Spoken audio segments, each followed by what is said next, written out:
चलो, चंद्रगुप्त द्वितीय के बारे में हम लोग पढ़ रहे थे। देखो, चंद्रगुप्त द्वितीय के बारे में मैंने तुम्हें बताया था कि किस तरीके से चंद्रगुप्त द्वितीय ने जो है शकों को पराजित किया, और शकों को पराजित करके उसने उन्हें भारत से बाहर खदेड़ दिया।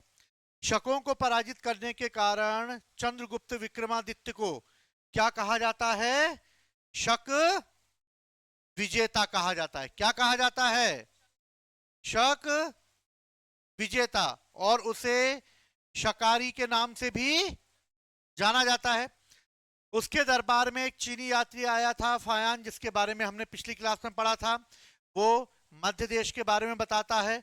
वो कहता है ये ब्राह्मणों का देश है, यहाँ के लोग सुखी हैं, मृत्युदंड नहीं दिया जाता है, यहाँ राजद्रोह करने पे दाहिना हाथ काट लिया जाता है।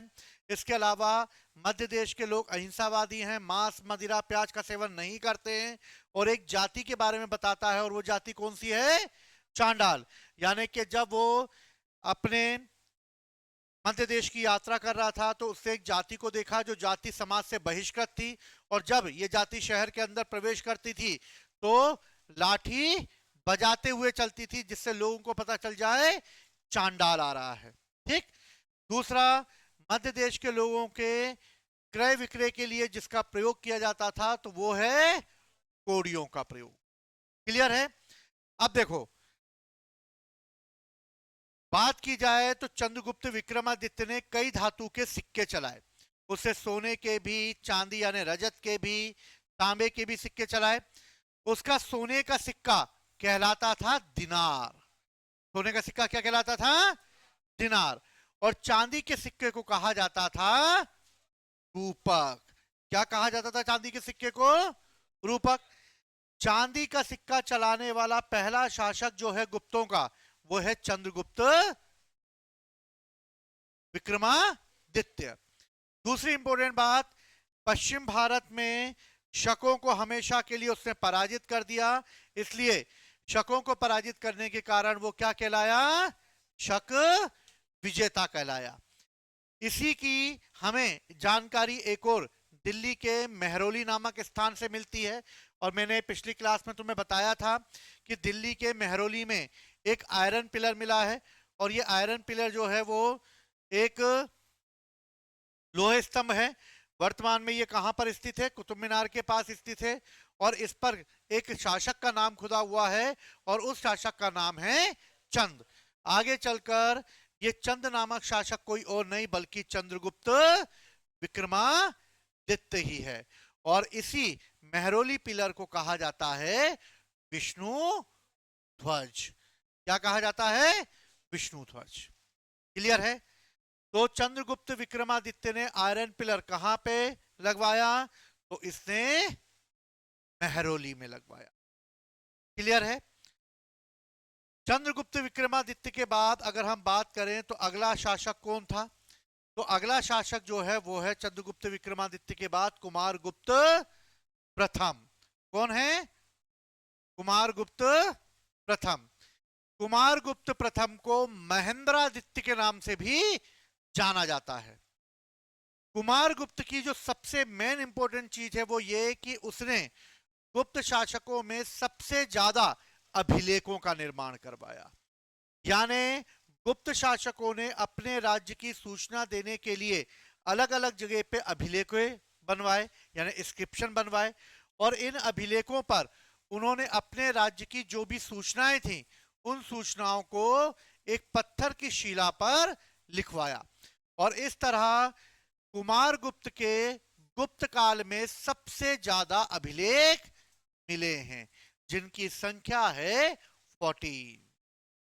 कितनी है संख्या? 14। इसी के समय गुप्तकालीन मुद्राओं का एक बहुत बड़ा ढेर हमें राजस्थान के बयाना से मिला है, जहां से हमें गुप्तों के बहुत सारे सिक्के गड़े हुए मिले हैं। ठीक। तो क्वेश्चन आता है, गुप्तकालीन सिक्कों का एक बड़ा सा ढेर कहां मिला है? तो बयाना में मिला है। सबसे ज्यादा गुप्तकालीन अभिलेख किसने बनवाए? तो कुमार गुप्त ने बनवाए। क्लियर है? कुमार गुप्त के बारे में जो दूसरी इंपॉर्टेंट चीज है जो कई बार एग्जाम में पूछी जाती है वो ये कि कुमार गुप्त के अंतिम समय पर कुछ आक्रमणकारियों ने आक्रमण करना चालू कर दिए, जिनका नाम था पुष्यभूतियों के आक्रमण। जब पुष्यभूतियों ने आक्रमण करना चालू किए तो इसके लिए उसने अपने बेटे स्कंद गुप्त को भेजा, और कहा जाता है कि राजकुमार स्कंद गुप्त ने पुष्यभूतियों को पश्चिम भारत में रोक दिया और भारत के अंदर इंटर नहीं होने दिया। ठीक। दूसरी जो इंपॉर्टेंट चीज है, यानी कि गुप्त एम्पायर में इंटर नहीं होने दिया, दूसरी जो सबसे इंपॉर्टेंट है और कई बार एग्जाम में पूछी गई है, वो ये कि कुमार गुप्त ने एक यूनिवर्सिटी की स्थापना करवाई थी, और वो यूनिवर्सिटी है नालंदा विश्वविद्यालय। नालंदा विश्वविद्यालय की स्थापना कुमार गुप्त प्रथम के द्वारा कराई गई, और ये नालंदा विश्वविद्यालय उस समय का सबसे महान विश्वविद्यालय बनेगा। आने वाले समय में अधिकांश जो शिक्षित वर्ग होंगे वो इसी नालंदा विश्वविद्यालय से पढ़कर पास होंगे।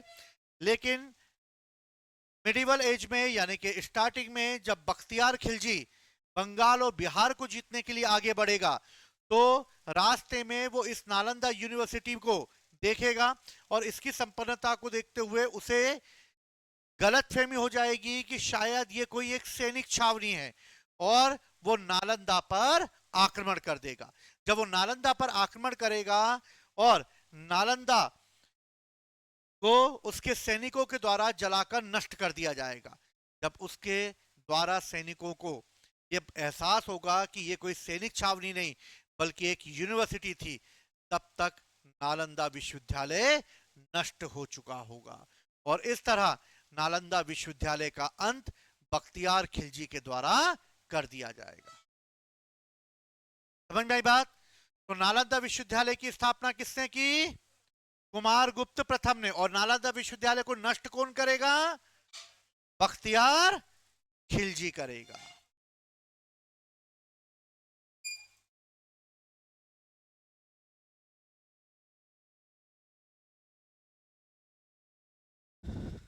इसने कुछ सिक्के भी चलाए थे जिसमें अश्वमेघ यज्ञ के प्रकार के सिक्के भी थे, उससे सोने चांदी और तांबे के सिक्के भी चलाए, और इस तरह उसने मध्य भारत में भी जो है वो चांदी के सिक्के चलाए। लेकिन कुमार गुप्त से जो सबसे इंपॉर्टेंट क्वेश्चन आता है वो पहला क्वेश्चन, उसके द्वारा सबसे ज्यादा अभिलेख बनाए गए हैं। दूसरा क्वेश्चन, उसने नालंदा विश्वविद्यालय की स्थापना की। समझ गए बात को? ये दो क्वेश्चन गलत मत करना, क्योंकि ये दो क्वेश्चन कई बार एग्जाम में पूछे गए हैं। क्लियर है? तो नालंदा यूनिवर्सिटी की स्थापना किसने की? कुमार गुप्त ने। और सबसे ज्यादा अभिलेखों का निर्माण किसने करवाया? कुमार गुप्त ने। दूसरी इंपॉर्टेंट चीज कुमार गुप्त के बारे में जो हमें मिलती है वो ये कि कुमार गुप्त जो है उसने एक अभिलेख का निर्माण करवाया था, और वो अभिलेख है मंदसौर का अभिलेख। कौन सा अभिलेख है?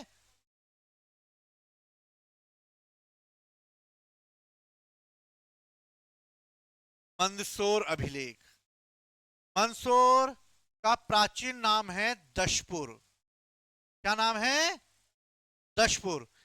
इस अभिलेख से हमें एक इंफॉर्मेशन मिलती है रेशम बुनकरों की, और यह कहा जाता है कि गुजरात के लाट प्रदेश से आए हुए रेशम बुनकरों ने यहां पर रेशम का व्यापार करना चालू किया, और उन्होंने यहां पर जो है भूमि दान में ली, और वहां पर एक मंदिर बनवाया जिस मंदिर को कहते हैं सूर्य मंदिर। तो रेशम बुनकरों की जानकारी देने वाला अभिलेख मंदसौर अभिलेख है, जिसका पुराना नाम क्या है? दशपुर। क्या नाम है? दशपुर। जिसमें हमें किसकी सूचना मिल रही है? सूर्य मंदिर की सूचना मिल रही, सन टेम्पल की सूचना मिल रही है। रेशम बुनकरों के द्वारा बनाए गए इस सूर्य मंदिर और रेशम बुनकरों की जानकारी देने वाला जो अभिलेख है, जिसे मंदसौर अभिलेख के नाम से जाना जाता है, इसे पहला विज्ञापन जारी करने वाला अभिलेख भी कहते हैं। यह पहला एडवर्टाइजमेंट वाला अभिलेख है। क्वेश्चन ये पूछा गया था कि ऐसा कौन सा अभिलेख है जिसे या विज्ञापन के रूप में या एडवर्टाइजमेंट के रूप में जाना जाता है, तो वो अभिलेख है मंदसौर इंस्क्रिप्शन। ठीक है, तो कुमार गुप्त के द्वारा कौन सा अभिलेख का निर्माण कराया गया है? मंदसौर अभिलेख। पिछली क्लास में हमने देखा भी था ये मंदसौर अभिलेख के बारे में, जब स्टार्टिंग में पढ़ा था।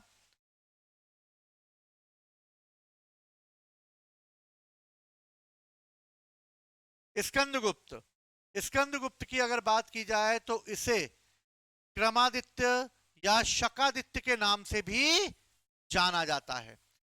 लेकिन इसी के समय की एक सबसे महत्वपूर्ण घटना होगी जब भारत पर मिडिल एशिया से आने वाली एक बर्बर जाति भारत पर अटैक करेगी, और वो जाति है हुण। बताया था मैंने कि स्कंदगुप्त के समय किस जाति ने आक्रमण किया?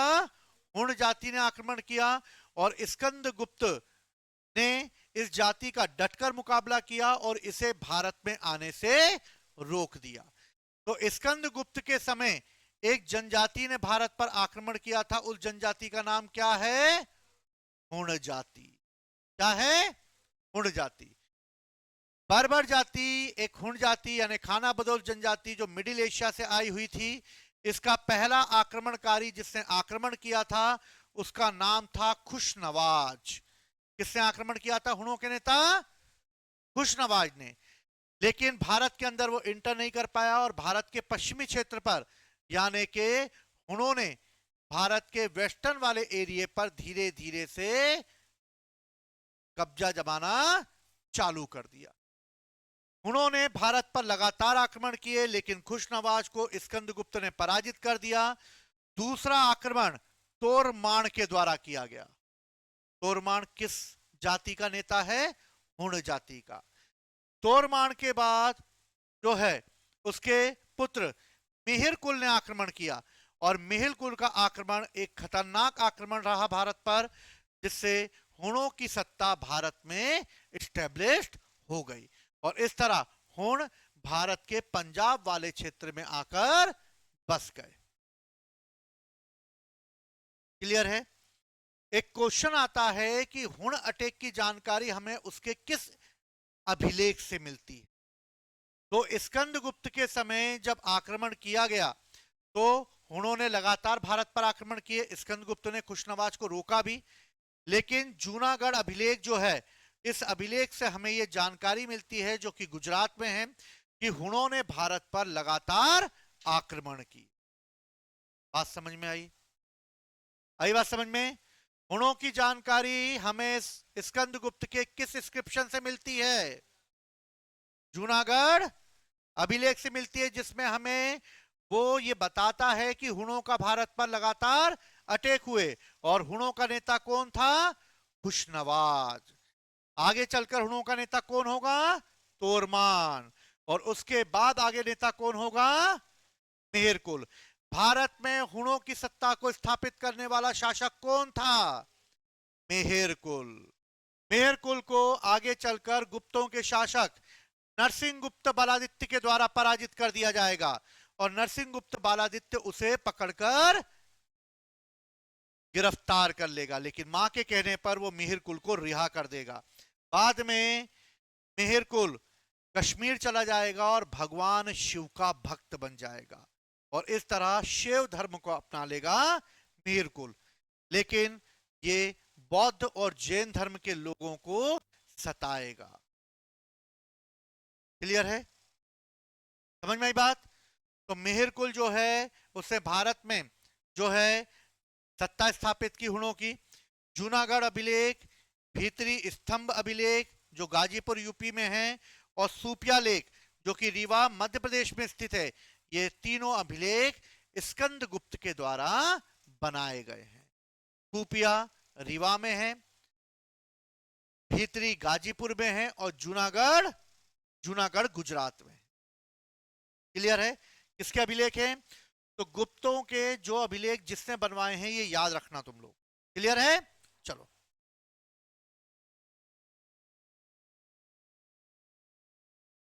आने वाले समय में गुप्त शासकों की स्थिति कमजोर पड़ने लगी, और गुप्त शासकों की स्थिति कमजोर पड़ने के कारण स्कंदगुप्त जब तक था तब तक तो गुप्त वंश मजबूत रहा, लेकिन स्कंदगुप्त के जाने के बाद उसके अंतिम समय में गुप्त वंश का पतन प्रारंभ हो गया। क्या हो गया? यानी गुप्तों की जड़ें हिलने लगी और गुप्तों का पतन प्रारंभ हो गया। इस समय यह भी कहा जाता है कि गुप्तों के जो सिक्के थे, इन सिक्कों में हमें मिलावट की मात्रा ज्यादा दिखने लगी। मिलावट की मात्रा इस बात का सूचक है कि वो राज्य कमजोर हो चुका है, इसलिए उसके सिक्कों में सोने में मिलावट देखने को मिलती। अगर कोई राज्य कितना मजबूत है, ये उसके राज्य में चलने वाले सिक्के बताते हैं। अगर कोई राज्य प्योर क्वालिटी के गोल्ड सिक्के जारी करता है, अच्छी धातु के सिक्के जारी करता है, तो ये उस बात को बताता है कि उस राज्य के पास बहुत अथाह पैसा है, कोई कभी नहीं है उसके पास, संपन्नता है, इसलिए वो सोने के सिक्के चला रहा है। लेकिन जहां पर सिक्कों में मिलावट आने लगे तो समझ लेना उस राज्य की स्थिति कमजोर होने लगी है, या वो राज्य उतना मजबूत नहीं है आर्थिक दृष्टि से जितना होना चाहिए। समझ गए बात को? स्कंदगुप्त के बाद गुप्तों की स्थिति कमजोर पड़ने लगी और वहां पर भी हमें मिलावट देखने को मिलती है।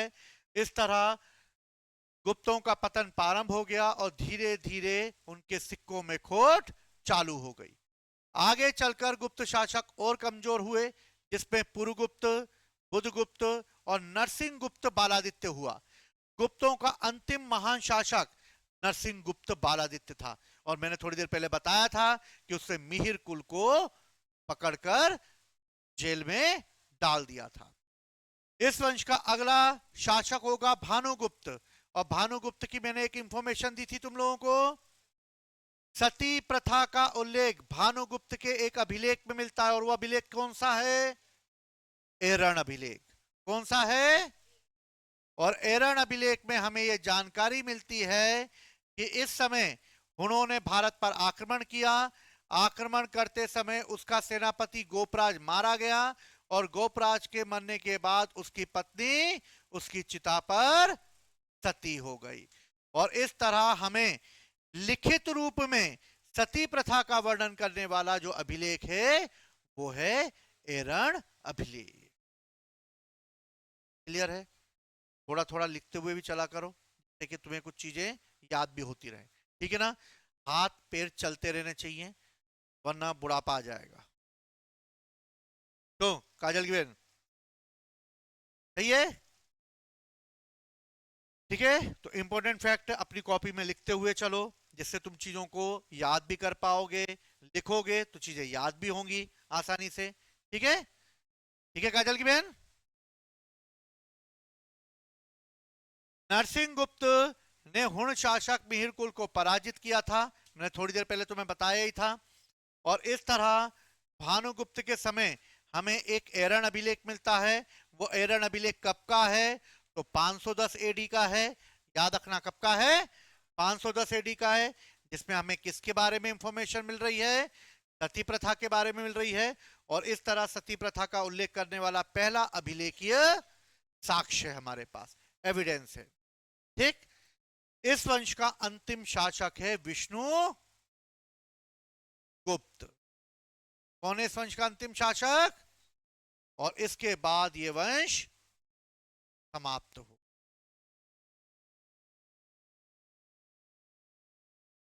तो सिरगुप्त, घटोत्कच, उसके बाद चंद्रगुप्त प्रथम, फिर उसके बाद समुद्रगुप्त, समुद्रगुप्त के बाद रामगुप्त, रामगुप्त के बाद चंद्रगुप्त विक्रमादित्य, चंद्रगुप्त विक्रमादित्य के बाद कुमारगुप्त प्रथम, और फिर स्कंदगुप्त, और उसके बाद उनकी सत्ता कमजोर होना चालू हो जाएगी।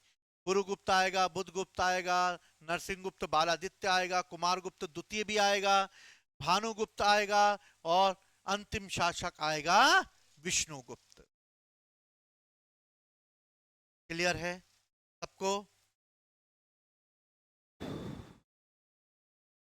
ठीक है, आगे हम लोग करते हैं अब।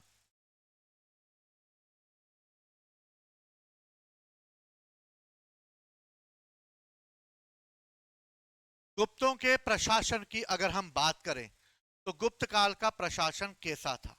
पहली चीज, गुप्त शासकों के शासन की अगर बात करें तो केंद्र बिंदु कौन होता था? राजा होता था। राजा की अनुमति के बगैर पत्ता भी नहीं हिलता था, यानी राजा ही संपूर्ण निर्णय लेगा। राजा अपने आप को प्रभावशाली दिखाने के लिए बड़ी बड़ी उपाधियां धारण करता था, जैसे महाराजा धीराज किसने ली थी? चंद्रगुप्त प्रथम ने। परम भागवत, परम भट्टारक जैसी उपाधियां धारण की, जैसे किसने? चंद्रगुप्त द्वितीय ने। यानी कि कई शासकों ने बड़ी भारी भरकम उपाधियां धारण करी, और इन भारी भरकम उपाधियों को धारण करने से मतलब यह था कि वो अपने राज्य के महत्व को बताना चाहते थे कि वो कितने बड़े शासक हैं। कुषाण शासकों ने भी अपनी स्थिति मजबूत करते हुए अपने आप को एक उपाधि से संबोधित किया था, और वो था देवपुत्र। कुषाण स्वयं को देवता का पुत्र कहते थे। गुप्तों ने एक कदम आगे रख दिया और गुप्तों ने स्वयं को ही देवता घोषित कर दिया। देवता मतलब छोटे मोटे देवता, बड़े देवता नहीं। अपने आप को ब्रह्मा विष्णु महेश नहीं कहा कि मैं शिव के समान हूं, मैं ब्रह्मा के समान नहीं। छोटे कैटेगरी के देवता, इंद्र, वरुण, यम, कुबेर, ऐसे देवताओं के रूप में अपने आप को स्थापित किया।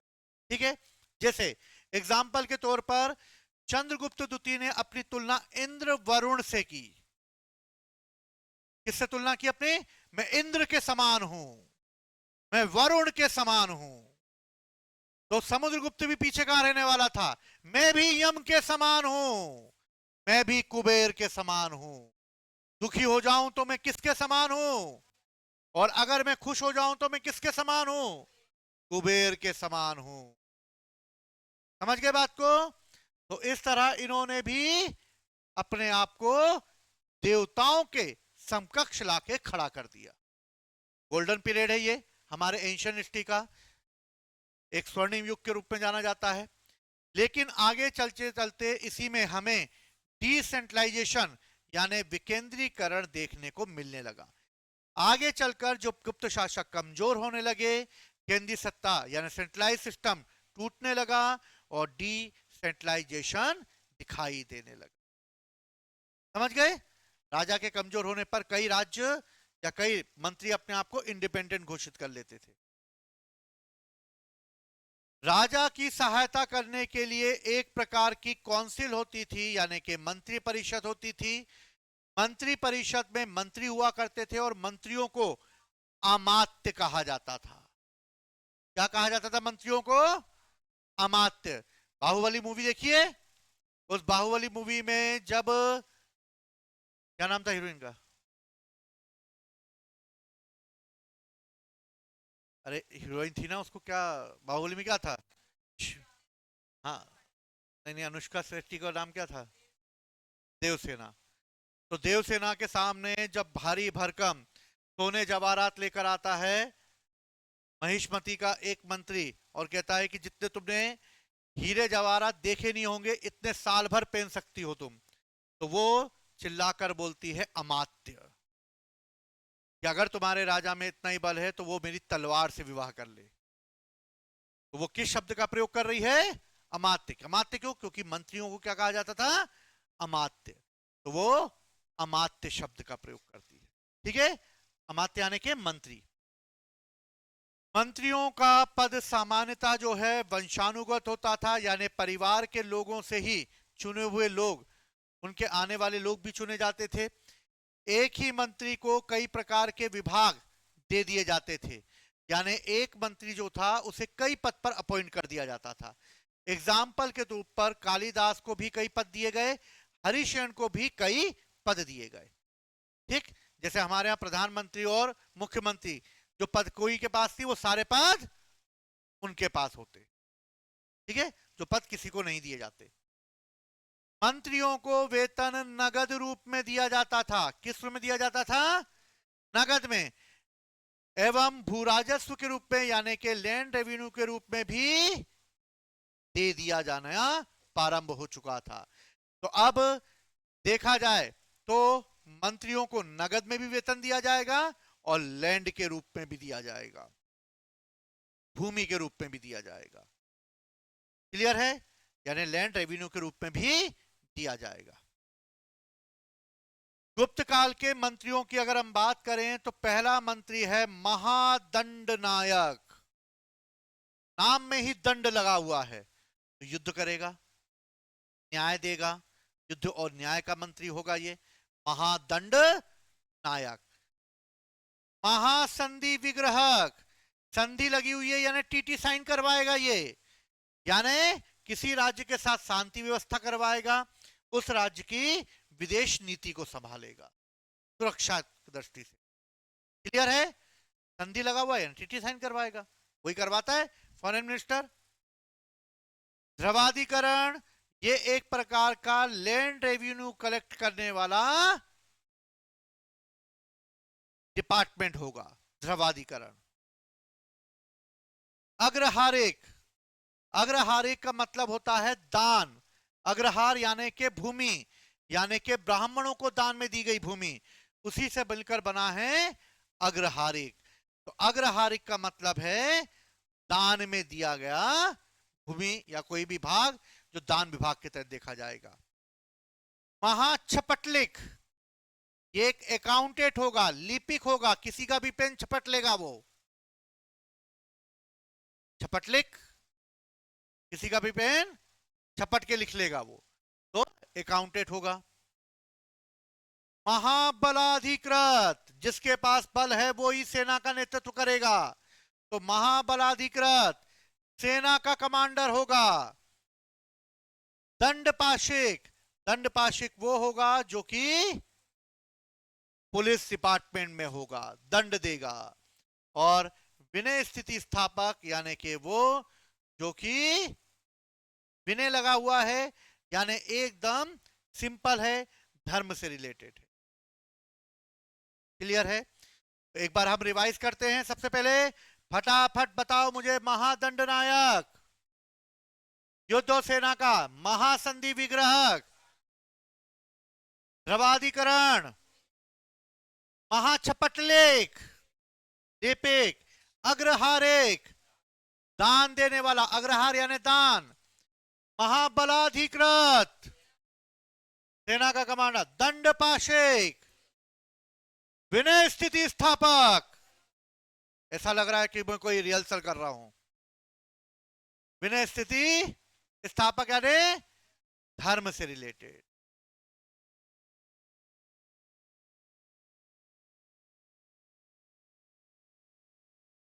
प्रांतों के प्रशासन की अगर हम बात करते हैं तो प्रांतों के प्रशासन में भी हमें चेंजेस दिखाई देते हैं। जैसे क्या, इस समय जो डिवीजन होते थे यानी प्रोविजनल होते थे, गुप्त साम्राज्य कई प्रांतों में विभाजित होता था। इन प्रांतों के लिए जो शब्द यूज किया जाता था वो देश, अवनी या फिर भुक्ति कहा जाता था। सबसे ऊपर राजा होगा, राजा के नीचे जो है प्रोविजनल यानी प्रांत होंगे, प्रांत जो होंगे वहां पर भुक्ति कहा जाएगा उसको। ठीक है, भुक्ति के जो अधिकारी होंगे उसको उपरिक कहा जाता था। क्या कहा जाता था? उपरिक नामक अधिकारी नियुक्त होता था।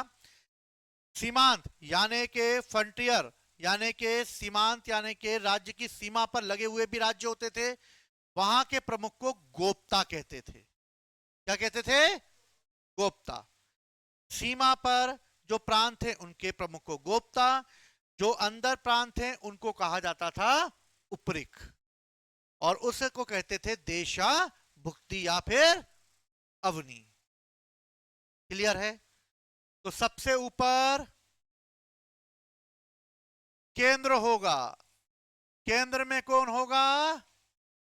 राजा होगा। केंद्र के नीचे प्रांत होगा, प्रांत को क्या कहेंगे?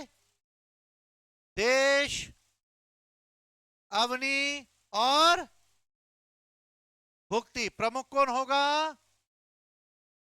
उपरिक होगा। क्लियर है? प्रांतों का विभाजन जिले में किया जाएगा। बताइए, प्रोविजनल को हम डिस्ट्रिक्ट में डिवाइड करेंगे। केंद्र यानी भारत हो गया, प्रांत यानी मध्य प्रदेश हो गया, और मध्य प्रदेश का डिवीजन किस में होगा? जिलों में होगा। तो प्रांतों का विभाग किस में होगा? जिले में, तो विभाजन किस में किया जाएगा? जिलों में। और जिले को क्या कहते हैं? विषय कहते थे। और यहां के अधिकारी को विषय पति कहते थे।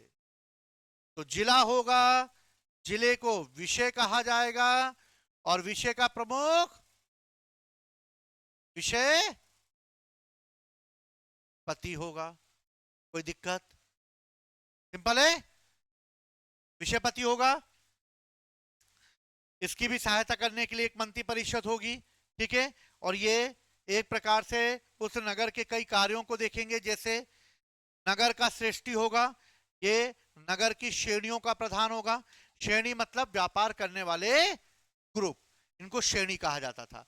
जैसे रेशम का व्यापार करने वाले, या फिर मान लो किसी तेल का व्यापार करने वाले लोग, या फिर मान लो किसी गेहूं का व्यापार करने वाले लोग। ऐसे अलग अलग लोग अलग अलग तरीके का व्यापार करते थे। जो अलग अलग तरीके के लोग अलग अलग तरीके का व्यापार करते थे, उनको श्रेणी कहा जाता था। क्या कहा जाता था? श्रेणी। ठीक। तो नगर में एक श्रेणी प्रधान भी होगा। सार्तवाह, कई बार एग्जाम में पूछा गया है सार्तवाह। सार्तवाह का मतलब होता है व्यापारियों का प्रमुख। क्या कहा जाएगा सार्तवाह को? यानी व्यापारियों का प्रधान होता था सार्तवाह, और ये एक प्रकार से उसका लीडर है। क्या है? लीडर है। प्रथम कुलिक लिखाई है, शिल्पी होगा, ठीक। और प्रथम कायस्थ, ये मुख्य लेखक होगा। आगे चलकर कायस्थ एक जाति के रूप में स्थापित हो जाएगी। किस रूप में स्थापित हो जाएगी? कायस्थ जाति बन जाएगी। है तुम में से कोई कायस्थ? ठीक। तो आगे चल के कायस्थ जाति बन जाएगी। ठीक।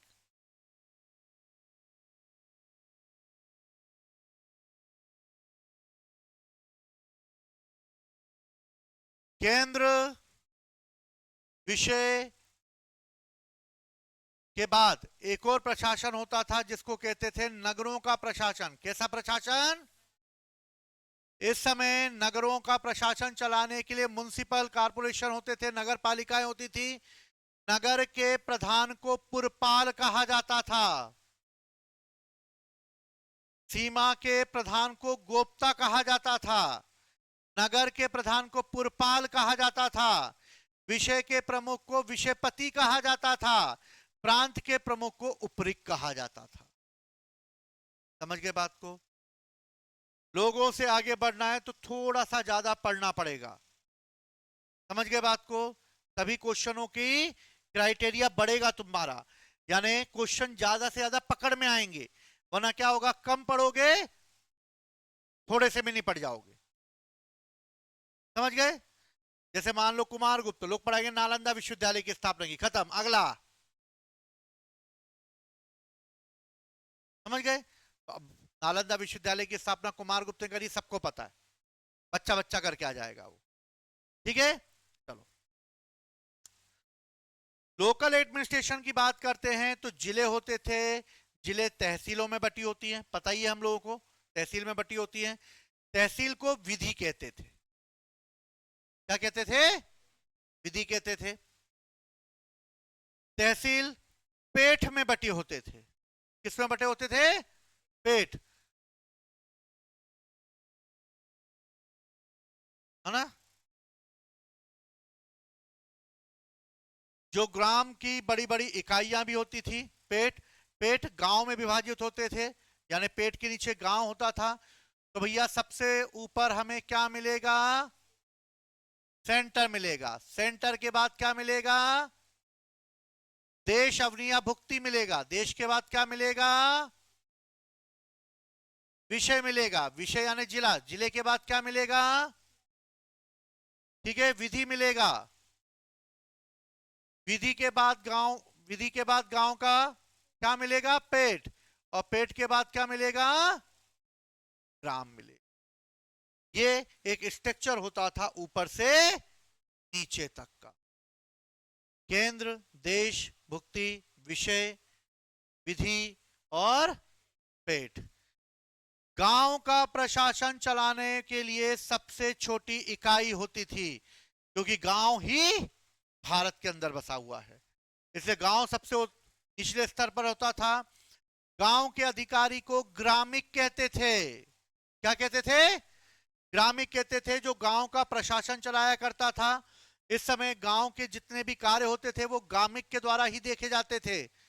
इस समय महत्तर और कुटुंबिन ग्राम सभा के अन्य अधिकारी के रूप में जाने जाते थे, जो कि उस गांव की प्रशासन और व्यवस्था को बनाए रखते थे।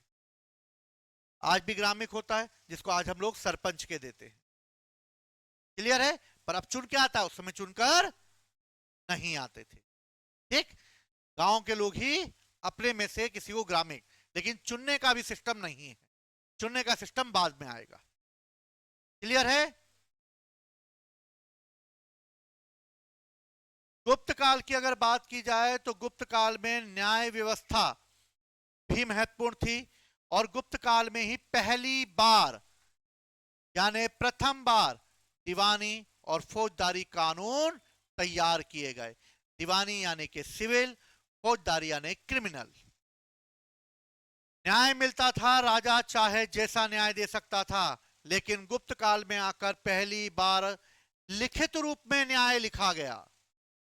और कौन से मामले सिविल में आते हैं, कौन से मामले फौजदारी में आते हैं यानी क्रिमिनल में आते हैं, इनको बकायदा लिखकर तैयार किया गया।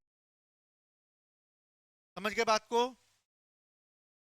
तो न्याय व्यवस्था भी पूर्ण रूप से स्थापित होगी गुप्त काल में आके। न्याय को भी कैटेगरी वाइज जो है अलग किया जाएगा, और इसे पहली बार परिभाषित भी किया जाएगा, अलग किया जाएगा। फायान भी अपना विवरण देते हुए कहता है कि दंड विधान अत्यंत ही कोमल थे। मैंने थोड़ी देर पहले बताया, मृत्यु दंड नहीं दिया जाता था। व्यापारी और व्यवसायी लोग अपने न्याय को करने के लिए राजा के पास नहीं जाते थे, बल्कि व्यापारियों का अपना खुद का न्यायालय होता था। ये व्यापारी अपने खुद के न्यायालयों में ही अपने विवादों को सुलझा लेते थे, राजा के पास नहीं जाते थे।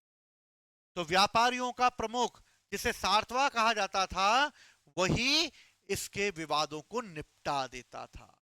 राजा तक कानो कान खबर भी नहीं होती, और राजा भी इनके मामलों में किसी भी प्रकार का कोई भी हस्तक्षेप नहीं करता था, क्योंकि किसी भी राज्य की इकोनॉमी को डेवलप करने में वहां के व्यापारियों का सबसे ज्यादा योगदान होता। समझ में आई बात? तो गुप्त काल में आकर सबसे पहले कौन सी व्यवस्था स्थापित होगी? न्याय व्यवस्था स्थापित होगी। न्याय को कैटेगरी वाइज डिवाइड किया जाएगा। दीवानी मामले अलग, फौजदारी मामले अलग। दीवानी मामले में क्या क्या आता है वो रखा जाएगा यानी सिविल मामले। फौजदारी मामले में क्या क्या आता है यानी क्रिमिनल मामलों के रूप में रखा जाएगा। क्लियर है? लेकिन जहां न्याय व्यवस्था की बात आएगी, व्यापारियों के न्यायालय अलग होंगे। समझ में आ रही बात? घर जाके लिखा पढ़ी कर रहे हो कि नहीं कर रहे हो? ठीक।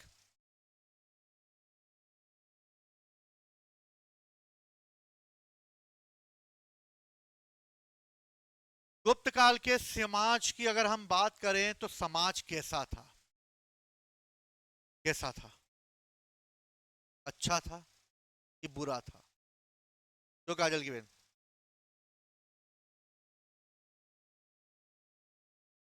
देखो समाज की अगर हम बात करें तो गुप्तकालीन समाज कैसा था?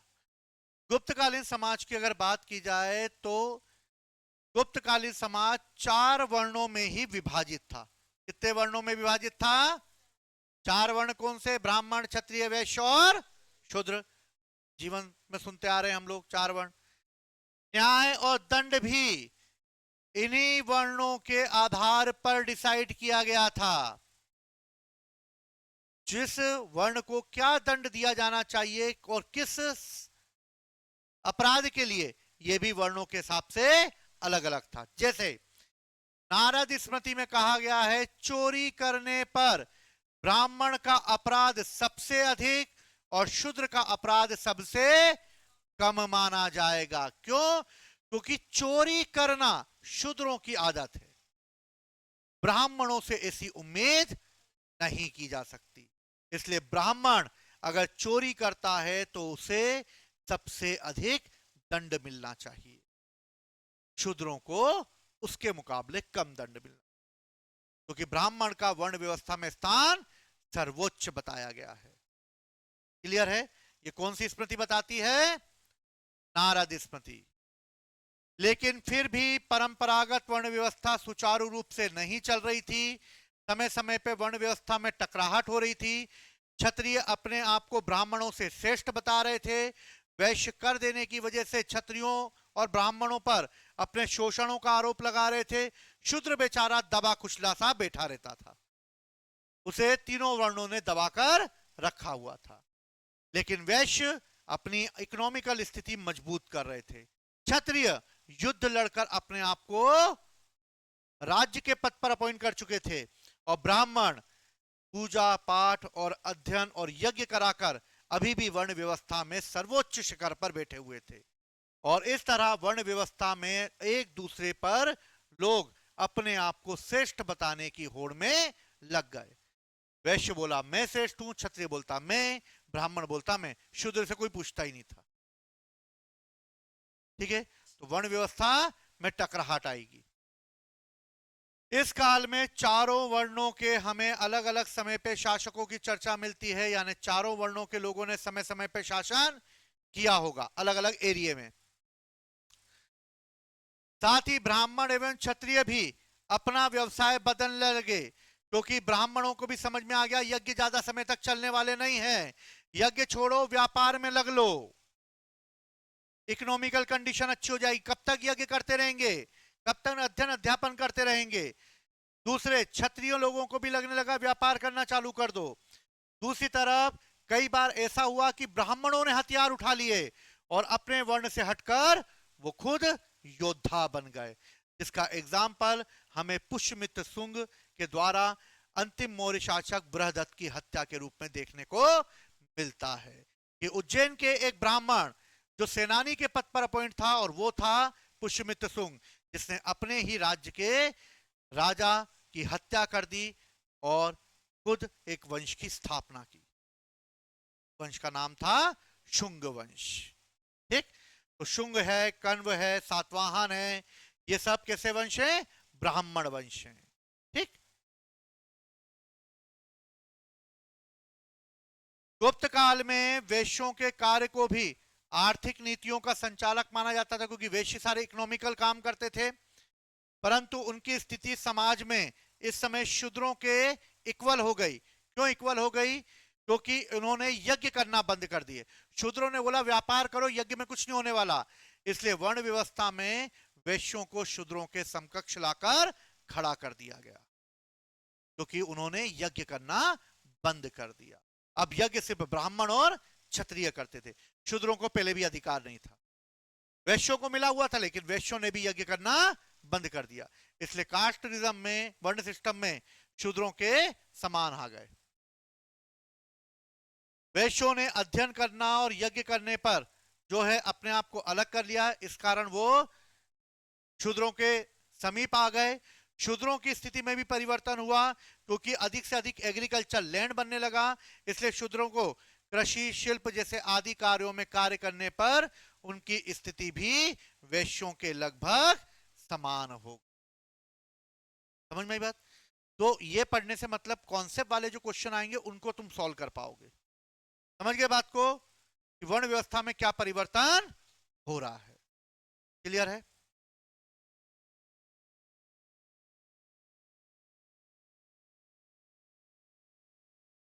ठीक है, इसके बाद का फिर हम लोग नेक्स्ट क्लास पे करेंगे। ठीक है, जय हिंद, जय भारत।